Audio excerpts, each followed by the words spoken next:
PMOS பத்தி நிறைய தவறான இன்ஃபர்மேஷன் சுத்திட்டு இருக்கு ஸ்டார்டிங்ல இருந்து. அதுல இருந்து எது கரெக்ட் எது தவறு அப்படின்னு இன்னைக்கு நம்ம பார்க்க போறோம். வணக்கம் ஹோமியோபதிக் பிரியர்களே, நான் doctor Divya Thangaraj, MD, homeopathic consultant. First, irregular periods இருந்தா மட்டும்தான் PMOS இருக்கும் அப்படின்னு நீங்க நிறைய கேள்விப்பட்டிருப்பீங்க, கரெக்டா? ஆனா நிறைய PMOS பேஷண்ட்ஸ்க்கு ரெகுலரா பீரியட்ஸ் வரும். ஸோ இர்ரெகுலர் பீரியட்ஸ் இருந்தால் மட்டும்தான் PMOS இருக்குன்னு யோசிக்கிறது தவறு. வெயிட் கம்மி பண்ண போதும் PMOS தானாகவே க்யூர் பண்ணிடலாம்னு நிறைய பேர் சொல்லி கேள்விப்பட்டிருப்பீங்க.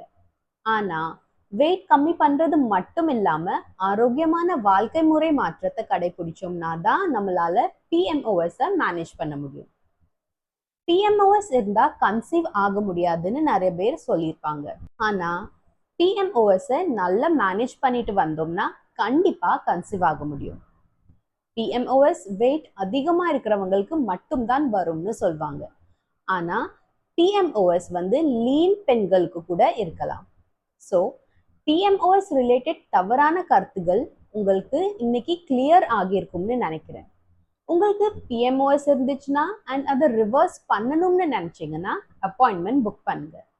டீட்டெயில் ஹிஸ்ட்ரி எடுத்து உங்களுக்கு homeopathic medicines, PCOS friendly diet, என்ன work out, strength training and yoga பண்ணணும், இதெல்லாம் ஒரு 3 months பேக்கேஜ் மாதிரி உங்களுக்கு கொடுக்கப்படும் வித் மந்த்லி ஃபாலோ அப்ஸ். அதுக்கு நீங்கள் 9363285482க்கு கான்டாக்ட் பண்ணுங்க. நன்றி, வணக்கம்.